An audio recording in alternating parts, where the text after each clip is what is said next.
We watched the second part of Denis Villeneuve's adaptation of Dune yesterday.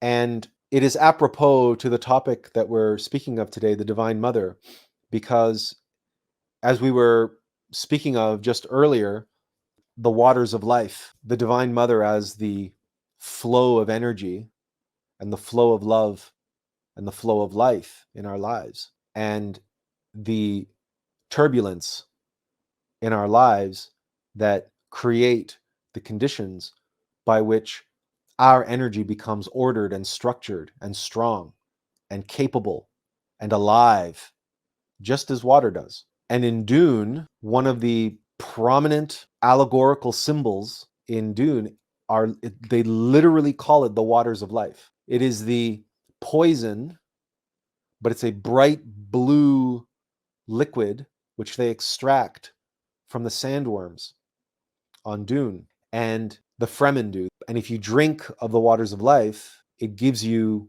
the sight, the visions, and it gives you higher consciousness, or it will kill you. And what comes into mind is the Bible verse: if you bring forth that which is within you, that which is within you will save you. But if you do not bring forth that which is within you, then that which is within you will destroy you. To be or not to be. All of these aspects are embodied within this symbol in Dune, the waters of life.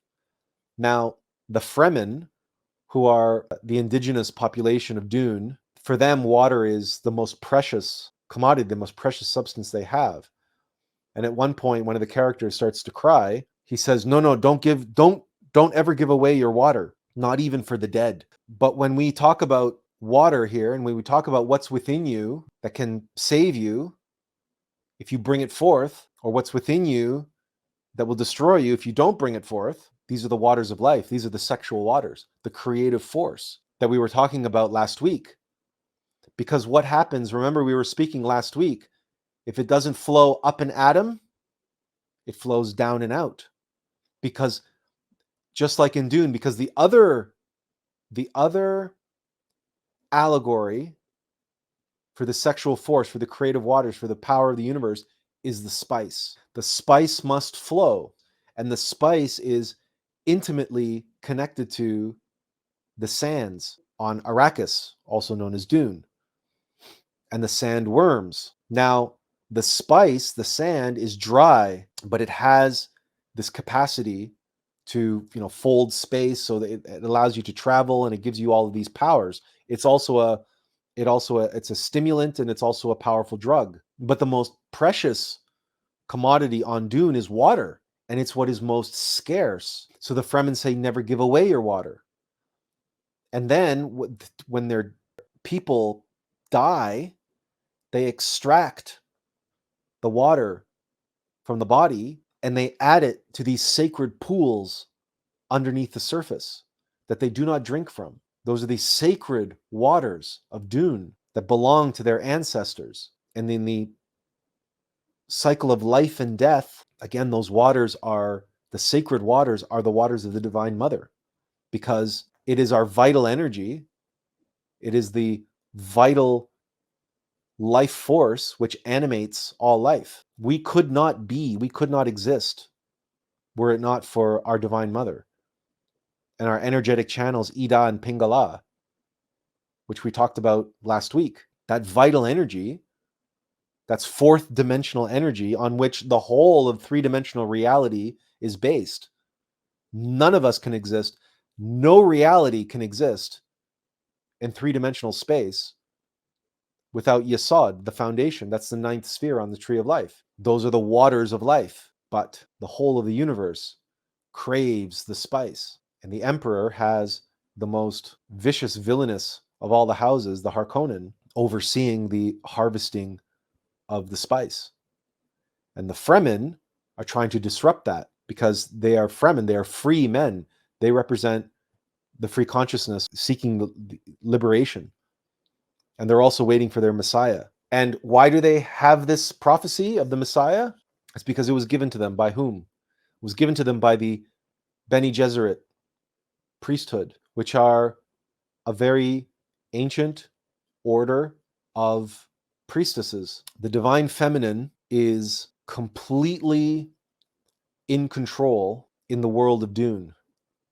Dune is to science fiction what Lord of the Rings is to fantasy. In terms of contemporary mythology, Lord of the Rings, written in the 20th century, was literature's high fantasy mythology. And then Frank Herbert came along and wrote Dune, which presented in a very, very different way in science fiction similar themes and similar truths, but using completely different allegories and symbols. Because in Dune, you have in Paul and Chani the masculine and feminine, the Adam and Eve, Ida and Pingala, who must come together.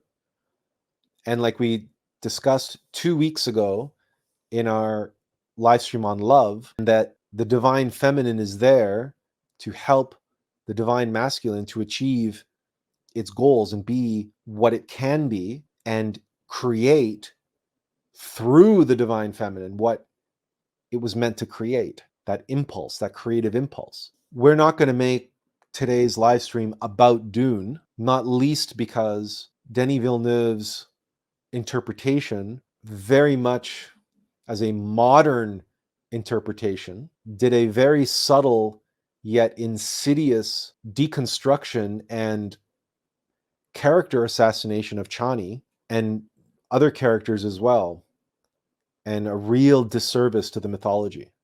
But not disservice is too kind and polite a way of expressing it. Denis Villeneuve's Dune is an attempt to destroy the Dune mythology by eradicating its most fundamental and most important aspects, its esoteric aspects, its divine universal truths. So, for example, Kundalini King says King Arthur, he mentions King Arthur. Well, in King Arthur, you have Lancelot and Guinevere. In Dune, it's Paul and Chani. Now, just imagine somebody coming along and making a version of King Arthur for modern audiences where Guinevere turns her back on Lancelot and decides to go off and go on her own way. There's one particularly poignant scene where Paul drinks of the waters of life, and the film entirely glosses over the importance of that symbol, and instead they focus on Chani and her having a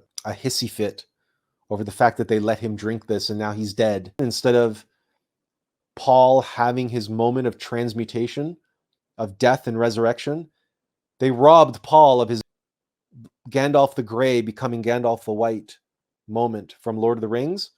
That's Paul's moment when he drinks of the waters of life to die to his former self and be reborn. And they completely robbed him of that in the film. And we're not going to go into many more details about our disappointment with the movie, other than to say it's a very modern adaptation, which means it's all sizzle, no steak. It's a hollow, superficial, technically excellent made film, but it's bred in circuses. It's entertainment and it's visually fantastic, and it's all there to distract the modern audiences and prevent them from penetrating into the deep esoteric meaning of the lore and of the mythology that Dune represents, that Dune is. All we can say is, thank God Peter Jackson was able to do the Lord of the Rings trilogy in the early 2000s, the beginning of the millennium.